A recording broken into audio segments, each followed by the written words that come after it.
नमः संस्कृताय मित्राणि, सर्वेभ्यो नमो नमः। आप सभी का स्वागत है आज के इस व्याख्यान में। हम लोग दुर्गा सप्तशती में जो दुर्गा सप्तशती का पहला अंग है जिसको कवच कहते हैं, उस कवच को हम अध्ययन कर रहे थे। तो इसी क्रम में अध्ययन करते हुए हम लोग पूर्व भागों में 2 भागों में 32 श्लोकों का अध्ययन कर लिया था। आज हम 32 श्लोकों के आगे जितना हो पाएगा कर उतना अर्थ सहित इसका पाठ करेंगे। चलिए प्रारंभ करते हैं। कल हमने यहाँ तक पढ़ा था शायद, गुल्फयोर्नारसिंहे च पादपृष्ठे तु तैजसी पादांगुलीषु श्रीरक्षेत पादाधस्तलवासिनी। अर्थात जो गुल्फ है ना, दोनों पैरों के बीच के जो एड़ियां हैं, एड़ी जिसको कहते हैं, उनका उनकी रक्षा कौन करे? नारसिंही नाम की देवी। और पाद के यानी पैर के पृष्ठभाग की रक्षा तेजसी नाम की देवी करे, और पैर की अंगुलियों की रक्षा श्री नाम की देवी करे, और पाद के अधस्तल वासिनी, पाद के अधा भाग की, अर्थात तो जिस भाग से हम चलते हैं, जो तलवा कहते हैं जिसको, तो उस भाग की रक्षा कौन करे? तो तलवासिनी नाम की देवी। यहाँ तक हमने पढ़ लिया था। अब आगे चलते हैं। नखान दंष्ट्रा कराली च केशांश्चैवोर्ध्वकेशिनी रोमकूपेषु कौबेरी त्वचं वागीश्वरी तथा। अब यहाँ पर कह रहे हैं कि नखान दंष्ट्रा कराली च, अर्थात पैर के जो नख हैं उनकी रक्षा कौन करे? दंष्ट्रा कराली, जिनके दंष्ट्र यानी दांत बहुत कराल है, विकराल है, ऐसी देवी मेरे पैर की यानी नखों की, पैर के नखों की रक्षा करे। और केशान चैव ऊर्ध्व केशिनी, ठीक है। और रोमावलियों में, केशान अर्थात पैर में जो रोम इत्यादि उत्पन्न हो जाते हैं, उन रोमों की रक्षा कौन करे? ऊर्ध्व केशिनी नाम की देवी, ठीक है। तो ऊर्ध्व केशिनी नाम की देवी कहाँ की रक्षा करें? केशान अर्थात जो रोमकूप हो जाते हैं, यानी कि रोए निकलते हैं पैरों में, उनकी रक्षा कौन करे? ऊर्ध्व केशिनी नाम की देवी, ठीक। और रोमकूपेशु कौबेरी, उन रोमों में जो कूप हो जाते हैं, अर्थात जिनसे हमारा पसीना बाहर आता है ना, उन कूपों की रक्षा कौन करे? तो कौबेरी नाम की देवी। और त्वचम बागेश्वरी तथा ना, और त्वचा की, जो हमारे शरीर की त्वचा है, उसकी वागीश्वरी नाम की देवी रक्षा करें, ठीक है। आगे है रक्त मज्जा वसा मांसान न्यस्थि मेदांसि पार्वती अंतराणि कालरात्रिश्च पित्तंच मुकुटेश्वरी। अब यहाँ पर कह रहे हैं कि रक्त मज्जा वसा मांसानी अस्थि मेदांसी पार्वती, अर्थात पार्वती नाम की जो देवी हैं, वह किसकी किसकी रक्षा करें? तो रक्त की, हमारे खून की, मज्जा की ना, हमारे शरीर में कुछ धातुएं होती हैं, तो उनकी मज्जा की, वसा चर्बी की, मांस जो शरीर में मांस होता है उस मांस की, अस्थि माने हड्डियों की, मेद मेद इत्यादि भी कुछ होता है शरीर में, तो उन सब की रक्षा कौन करे? पार्वती नाम की देवी, ठीक है। तो मेद क्या होता है कि हड्डियों के अंतर्गत एक लचीला पदार्थ होता है, वो मेद होता है ना। और मज्जा भी एक तरह की मोटी चर्बी जिसको कह सकते हैं, है ना। तो जो फूल जाती है, फ्लैट हो जाती है, ऐसी चर्बी जो है उसको मज्जा कहा जाता है, ठीक। तो इन सब की रक्षा कौन करे? पार्वती नाम की देवी। क्या क्या धातुएं हैं? रक्त, मज्जा, वसा, मांसानी, अस्थि और मेदांसी, अर्थात मेद की। तो इन सभी चीजों की रक्षा कौन करे? पार्वती देवी, ठीक है। और अंतराणि कालरात्रिश्च पित्तंच मुकुटेश्वरी। अब कह रहे हैं अंतराणी, अंतर यानी कि जो आते हैं हमारे शरीर में ना, आंत जो है उनकी रक्षा कौन करे? कालरात्रि नाम की देवी, ठीक है। और पित्तंच मुकुटेश्वरी, मुकुटेश्वरी नाम की जो देवी है वह हमारे पित्त की रक्षा करें, जो पित्त होता है हमारे शरीर में उसकी रक्षा करें मुकुटेश्वरी देवी। चलिए आगे चलते हैं। तो आगे है पद्मावती पद्मकोशे कफे चूडामणिस्तथा ज्वालामुखी नखज्वाला मभेद्या सर्वसंधिषु। अब देखिए यहाँ पर कह रहे हैं कि पद्मावती नाम की जो देवी है तो वो पद्म कोश अर्थात हमारे शरीर में पद्म इत्यादि जो मूलाधार आदि जो कमल कोश है ना, मूलाधार है जो 7 चक्र हैं, वो 7 चक्रों में क्या है, कमल की आकृति है, तो उनको हम पद्म कोश कह सकते हैं। पद्म ने कमल, तो उन कमल कोशों में रह करके पद्मावती नाम की जो देवी है वह उन पद्म कोशों की यानी मूलाधार इत्यादि 7 कोशों की जो 7 चक्र हैं उन चक्रों की पद्मावती देवी रक्षा करें। ठीक है। और कफे चूड़ामणि तथा, और कफ जो हमारे शरीर में, एक तो पित्त का ऊपर कह दिया और दूसरा ये कफ आ गया ना, वात पित्त कफ 3 चीजें होती है अपने शरीर में, तो पित्त और ये कफ, वात की बात तो अभी नहीं आई है तो कफे चूड़ामणि तथा, कफ में चूड़ामणि जो है, चूड़ामणि नाम की जो देवी है वह कफ में स्थित होकर के उसकी रक्षा करें। ठीक है।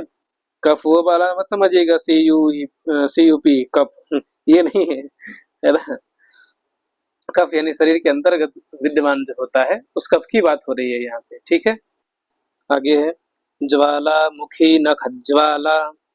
तो अब ज्वालामुखी नाम की जो देवी है वह नखज्वाला अर्थात नखों में जो ज्वाला है, अर्थात नखों में जो तेज है, नाखून में, नख यानी नाखून, तो नाखूनों में जो स्थित तेज है उस तेज की रक्षा कौन करे, ज्वालामुखी नाम की देवी।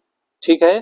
नखों की ज्वाला का रक्षा करें कौन, ज्वालामुखी देवी। नखों की ज्वाला अर्थात नखों का तेज, नखूनों में जो तेज है उस तेज की रक्षा करें। ठीक है। और अभेद्या सर्वसंधिषु, जो किसी भी अस्त्र शस्त्र इत्यादि से भेदन नहीं की जा सकती हैं, ऐसी अभेद, ऐसी अभेद्या देवी सर्वसंधिषु, हमारे हमारे शरीर में जितनी संधियां हैं हाथ की पैर की, तो उन सभी संधियों में स्थित रह करके उनकी रक्षा करें। ठीक है। फिर आगे कहते हैं शुक्रम ब्रह्माणि में रक्षेत छायाम छत्रेश्वरी तथा अहंकारम मनोबुद्धिम रक्षेन में धर्मधारिणी। अब कह रहे हैं कि शुक्रम ब्रह्माणि में रक्षेत। ठीक। तो यहाँ पर कह रहे हैं कि जो शुक्र है, शुक्र क्या होता है, वीर्य, शरीर में जो वीर्य होता है ना, तो अंग्रेजी में भी कुछ कहते हैं उसको यार, चलिए तो वीर्य समझिए सीधे से। तो जो शुक्र है स्पर्म, तो उन शुक्र की जो बीज है, वीर्य है, उस वीर्य की रक्षा कौन करे, ब्रह्माणी नाम की देवी में रक्षेत, मेरे वीर यानी शुक्र की रक्षा करे, स्पर्म की रक्षा करें। ठीक है। और छाया छत्रेश्वरी तथा, ठीक, और जो छत्रेश्वरी नाम की देवी है वह मेरी छाया, शरीर की जो छाया पड़ती है ना, परछाई, उस परछाई की रक्षा कौन करे, छत्रेश्वरी नाम की देवी। ठीक है। और अहंकारम मनोबुद्धिम रक्षेन में धर्मधारिणी। अब कह रहे हैं कि धर्मधारिणी नाम की जो देवी है, यह है ना धर्मधारिणी, तो धर्मधारिणी देवी क्या करें, मैं दिख रहा है, मैं यानी कि मेरे, अहंकारम अहंकार की, मनः मन की, बुद्धिम बुद्धि की, रक्षेत रक्षा करे। कौन, धर्मधारिणी नाम की देवी मेरे अहंकार मन और बुद्धि इन तीनों की रक्षा करे। ठीक है। चलिए आगे चले। आगे है, ये रहा 37वां श्लोक। हम लोग दुर्गा सप्तशती पढ़ रहे हैं। प्राणापानौ तथा व्यान मुदानं च समानकं वज्रहस्ता च मे रक्षेत प्राणं कल्याण शोभना। अब यहाँ पर कह रहे हैं कि प्राणापानौ तथा व्यानम उदानं च समानकम, 5 प्रकार की ये वायु है, प्राण अपान व्यान उदान और समान। कौन कौन सी, प्राण अपान ये 2 हो गई, और व्यान उदान, दो ये हो गई, और समानकम, तो 2 + 2 + 4, 2 2 4, और ये हो गई 1 5। ठीक है, तो प्राण अपान व्यान उदान और समान, तो इनकी रक्षा कौन करे? तो वज्र हस्ता, जिन्होंने अपने हाथ में वज्र को धारण कर किया है, ऐसी वज्र हस्ता देवी में क्या करे? मेरे जो प्राण अपान व्यान उदान और समान, ये जो 5 प्रकार की वायु हैं, इन 5 वायुओं की रक्षा कौन करे? वज्र हस्ता देवी इनकी रक्षा करे। ठीक है, और कल्याण शोभना नाम की जो देवी है वह प्राणम रक्षेत। ठीक है, कल्याण शोभना अर्थात कल्याण से शोभित होने वाली, सुशोभित होने वाली भगवती कल्याण शोभना मेरे प्राणों की रक्षा करे, कि सब कुछ सही रहे और प्राण ही निकल जाए तो फिर कुछ काम का नहीं ना। तो कल्याण शोभना नाम की देवी क्या करे? प्राणम रक्षेत, मेरे प्राण की रक्षा करे। ठीक है, और रसे रूपे, रसे रूपे च गंधे च शब्दे स्पर्शे च योगिनी सत्वं रजस्तमश्चैव रक्षेन्नारायणी सदा। अब कह रहे हैं कि रस, रूप, गंध, स्पर्श, शब्द, स्पर्श, इनकी रक्षा कौन करे? योगिनी नाम की देवी। अब ये जो 5 चीजें कही गई, रस रूप गंध शब्द स्पर्श, ये क्या है? ये हमारे पंच ज्ञानेन्द्रियों के विषय हैं। विषय इत्युक्ते रस है, रस को कौन ग्रहण करता है? जिह्वा, हमारी जीभ। रूप को कौन देखता है? नेत्र यानी चक्षु। गंध को कौन ग्रहण करता है? नासिका। शब्द कौन सुनता है? कान। स्पर्श को कौन पहचानता है कि हाँ ये स्पर्श है? तो त्वचा। ठीक है, तो इन 5 से हमने क्या क्या ग्रहण किया? रस से जिह्वा का, रूप से चक्षु का, गंध से नाक का, शब्द से कान का, स्पर्श से त्वक का यानी अपने त्वचा का। तो इन 5 की रक्षा कौन करे? योगिनी नाम की देवी। ठीक है, ये क्या है? ये हमारे 5 ज्ञान इंद्रियों के विषय हैं, अर्थात ये विषय सुरक्षित रहे, यानी कि मेरी जिह्वा में स्वाद हमेशा रहे ना, ये ना हो कि कुछ खाऊं और स्वाद ही पता न लगे। ठीक, और मेरी आंखें हमेशा रूप को देखती रहें ना, यानी आंखें कभी कमजोर ना हो या मैं अंधा ना हो, और मेरी नासिका कभी खराब ना हो जो गंध का ही ग्रहण न कर पाए, मेरे कान कभी खराब ना हो कि मशीन लगा करके सुनना पड़े। ठीक है, तो इन सब की रक्षा कौन करे? योगिनी नाम की देवी। ठीक है, और 3 प्रकार के गुण होते हैं, कौन कौन से?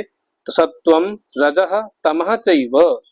सत्व यानी सत्व गुण, रज माने रजोगुण, तम माने तमोगुण, इनकी सदा यानी हमेशा नारायणी रक्षेत, नारायणी नाम की जो देवी है वह इनकी रक्षा करे। कब करें? सदा, हमेशा। तो ये 3 गुण जो हैं ये सभी प्राणियों में विद्यमान होते हैं ना, नित्य रूप से, सत्व रज और तम। ठीक है, तो इनकी रक्षा कौन करे? नारायणी देवी जो है वह इनकी रक्षा करें। ठीक है, और आगे कहते हैं आयु रक्षतु वाराही धर्मं रक्षतु वैष्णवी यशः कीर्तिं च लक्ष्मीं च धनं विद्यां च चक्रिणी। अब यहाँ कह रहे हैं कि मेरे आयु की रक्षा कौन करे?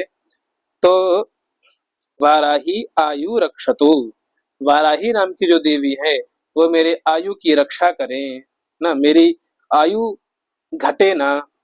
ठीक है, और धर्मम रक्षतु वैष्णवी, मेरे अंदर जो कुछ भी धर्म विद्यमान है उस धर्म की रक्षा वैष्णवी नाम की देवी, वैष्णवी नाम की देवी करें।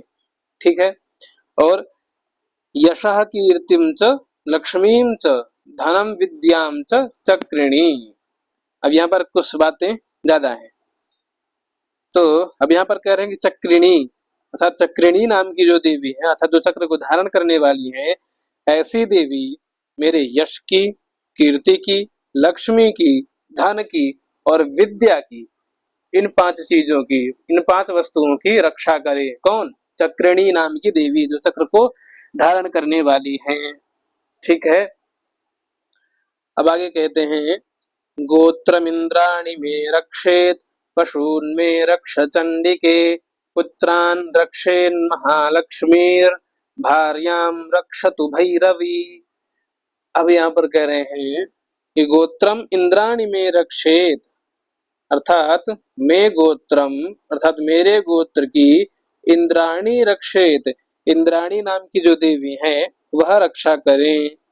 प्रार्थना कर रहे हैं ना कि हे इंद्राणी, संबोधन एक वचनम, हे इंद्राणी मैं गोत्रम रक्षेत, मेरे गोत्र की रक्षा करिए, यानी आप मेरे गोत्र की रक्षा करिए। और मैं पशून रक्ष चंडिके, तो करे हे चंडिके देवी ना, संबोधन, हे चंडिके देवी मैं यानी मेरे पशून यानी पशुओं की रक्षा करो, ठीक है। और पुत्रान महालक्ष्मी रक्षेत, मेरे पुत्रों की रक्षा कौन करे, महालक्ष्मी नाम की देवी। तो हे महालक्ष्मी आप मेरे पुत्रों की रक्षा करें, ठीक है। और भार्याम रक्षतु भैरवी, तो भैरवी नाम की जो देवी है वे मेरी भार्या अर्थात मेरी पत्नी की रक्षा करें, ठीक है। भैरवी नाम की देवी मेरी पत्नी की रक्षा करें, भार्या मानी पत्नी, ठीक है। इसके संबंध में एक कहानी भी है कि भार्याम रक्षतु भैरवी में एक पंडित जी थे जो पाठ करते थे भार्याम भक्षतु भैरवी, रा की जगह पे करते थे भक्षतु, तो भक्षण माने उसको खा जाना, उसका विनाश कर देना। तो भार्याम भक्षतु भैरवी, तो तब तक क्या हुआ, उनका विवाह नहीं हुआ था, तो तब तक जब तक ये पाठ कर रहे थे तो कुछ नहीं हुआ। और जैसे ही उनका विवाह हो गया तो उन्होंने पाठ कर ही रखा था भार्याम भक्षतु भैरवी, तो जैसे विवाह हुआ भार्या भार्या में भार्यत्व पुष्ट हुआ, वैसे ही भार्या को देवी ने भक्षण कर लिया, भार्या तुरंत निपट गई, यानी कि भगवान को प्यारी हो गई। तो ये जो देवी का अनुष्ठान होता है, इस अनुष्ठान में हमेशा एक एक शब्द अक्षर वर्ण उच्चारण मात्रा एक एक चीज का ध्यान रखना होता है। यदि आपने एक भी अक्षर पाई मात्रा गलत किया तो अर्थ का अनर्थ कर देंगे और फिर दुख आपको ही होगा, जैसे उन पंडित जी ने किया कि भार्याम भक्षतु भैरवी, तो भैरवी जी ने उनके भार्या का भक्षण कर लिया, ठीक है। तो ध्यान रखिएगा। चलिए आगे चलते हैं। तो पंथानं सुपथा रक्षेन् मार्गं क्षेमकरी तथा राजद्वारे महालक्ष्मीर् विजयः सर्वतः स्थिता। पंथानं सुपथा रक्षेत् मार्गं क्षेमकरी तथा राजद्वारे महालक्ष्मीर् विजया सर्वतः स्थिता। अब यहाँ पर 41वें श्लोक में हम लोग आ गए। तो यहाँ पर कह रहे हैं कि पंथानम, पंथानम अर्थात मार्ग, पंथ कहते हैं मार्ग को ना, तो मेरे पंथ की यानी मेरे मार्ग की रक्षा कौन करे, तो सुपथा रक्षेत, सुपथा नाम की देवी, अच्छा अच्छा मेरे, देखिए यहाँ पर क्या है, हाँ ठीक है वही था। तो मेरे पंथ की अर्थात मार्ग की सुपथा नाम की देवी रक्षा करे, जो सुंदर पथ में अच्छे पथ में जाने वाली है, सुष्ठु पथे सम्यक पथे गच्छति इति सुपथा सा मे पंथानम रक्षेत, मेरे पंथ अर्थात मेरे मार्ग की ना पथ पथ की रक्षा करें, ठीक है। और मार्गम क्षेम करी तथा, तो यहाँ पर पथ और मार्ग इन दोनों में अंतर होता है। पथ क्या है, तो हमारा क्या होता है कि जो लक्ष्य है उस लक्ष्य की ओर बढ़ना, यह होता है सही पथ पर गमन करना। हम किसी लक्ष्य की प्राप्ति की ओर जा रहे हैं और हम सही जाएं ना, उस पथ पे ही जाएं, उस पथ की रक्षा सुपथा नाम की देवी करें। और जो हमारा सामान्य मार्ग होता है जिसमें हम रोज आवागमन करते हैं, उस मार्ग की रक्षा क्षेमकरी नाम की देवी करें, ठीक है। तो पंथ और मार्ग में अंतर पता हो गया, ठीक है। और पंथ के वैसे कई अर्थ हैं, तो यहाँ पर केवल वही अर्थ लें कि आप जिस लक्ष्य को तय करते हैं उस लक्ष्य की प्राप्ति की ओर जिस तरफ कदम बढ़ाते हैं, जिस पंथ से जाना चाहते हैं वो पंथ आपका सही हो, गलत ना हो, भटके ना आप, वो पंथ होता है। और मार्ग क्या है, जो सिंपल हम लोग जिसमें आवागमन करते हैं वह मार्ग है। ठीक है। तो पंथ की रक्षा कौन करे? सुपथा। और मार्ग की रक्षा कौन करे? क्षेमकरी देवी। ठीक है। और राजद्वारे महालक्ष्मीर्विजया सर्वतः स्थिता। अब कह रहे हैं कि राजद्वारे अर्थात राजा के दरबार में, राजद्वारे अर्थात राजा के दरबार में महालक्ष्मी, महालक्ष्मी जो है मेरी रक्षा करें, और सर्वतः अर्थात सभी ओर से स्थिता व्याप्त होकर रहने वाली, सर्वतः यानी सभी ओर से स्थिता व्याप्त होकर के रहने वाली विजया नाम की देवी ना संपूर्ण भयों से मेरी रक्षा करे। ठीक है। विजया नाम की देवी मेरी रक्षा करे सभी तरफ से। ये तो अभी तक क्या कहा? राजद्वारे महालक्ष्मी ही। यहाँ तक क्या कहा? अपने सभी अंगों की एक एक अंग की ना जितना भी लक्ष्य है, यश है, कीर्ति है, धन है, वैभव, सबकी रक्षा एक एक देवी से करवा दी। और अंत में इन सबके ऊपर एक विजया नाम की देवी को स्थित कर दिया कि इन सभी के ऊपर भी सर्वथा सभी ओर से व्याप्त हो करके विजया नाम की देवी मेरी रक्षा करें। ठीक है। ये यहाँ तक रक्षा विधान इन्होंने अपना कर लिया। अब आगे कहते हैं कि रक्षाहीनं तु यत्स्थानं वर्जितं कवचेन तु तत्सर्वं रक्ष मे देवी जयंती पापनाशिनी। अब यहाँ पर 42वें श्लोक में कह रहे हैं कि हे देवी, यहाँ पर क्रांत देवी, तो हे देवी, हे देवी यत स्थानम कवचे न तु वर्जितम, अर्थात जो स्थान कवच के द्वारा निश्चित रूप से वर्जितम रह गया हो, अर्थात मैंने जिस स्थान की रक्षा करने के लिए नहीं कहा हो वह रक्षाहीन हो गया हो ना, वह कैसा हो गया हो? हे देवी, जो स्थान कवच से निश्चित रूप से वर्जित हो गया हो ना, अर्थात वो रक्षा से हीन हो गया हो, मैंने उसकी रक्षा के लिए आपसे प्रार्थना ना की हो, तो तत्सर्वम, ऐसा जो कुछ भी स्थान रह गया है कवच से अलावा, मैंने अभी तक तो सारी चीजें गिना दी, लेकिन इसके अलावा भी अगर कुछ रह गया हो रक्षण के लायक, तो तत्सर्वम, उन सब की रक्षा करो ना। तो उन मेरी सभी चीजों की आप क्या करो? रक्षा करो। कौन? जयंती पापनाशिनी, पाप को नाश करने वाली जयंती नाम की देवी मेरे उन सभी स्थानों की रक्षा करें। ठीक है। यहाँ पर फिर से देखिए, कहते हैं कि हे देवी यत स्थानम, जो स्थान मेरे शरीर का अथवा अन्य कुछ भी कवचेन वर्जितम, कवचेन तु निश्चयेन, तु इत्युक्ते निश्चयेन, कवच के द्वारा छूट गया हो, अर्थात वह रक्षाहीन हो गया हो ना, उसमें रक्षा का विधान नहीं किया गया, मैंने आपसे नहीं कहा, तो ऐसे जो कुछ भी स्थान है उन मेरे सभी स्थानों की क्या करो? मैं तत्सर्वम रक्ष, मैं मेरे उन सभी स्थानों की आप रक्षा करें। कौन? तो जयंती पापनाशिनी, जो विजयशाली हैं, ऐसी जयंती नाम की देवी जो पाप का नाश करने वाली हैं, वह जयंती नाम की देवी मेरे उन सभी स्थानों की रक्षा करें जो स्थान कवच के द्वारा वर्जित रह गए हों, अर्थात छूट गए हों, जो रक्षा से हीन हो गए हों, उन सभी की, उन मेरे उन सभी स्थानों की जो जयंती नाम की देवी हैं, जो पापनाशिनी हैं, वो उनकी रक्षा करें। ठीक है। कर ले जाएंगे इतना। चलिए अगले मंत्र पे चलते, श्लोक पे चलते हैं। अब यहाँ पर है पदमेकं न गच्छेत्तु यदि चेच्छुभमात्मनः कवचेनावृतो नित्यं यत्र यत्रैव गच्छति। पदमेकं न गच्छेत्तु यदि चेच्छुभमात्मनः कवचेनावृतो नित्यं यत्र यत्रैव गच्छति। अब यहाँ पर कह रहे हैं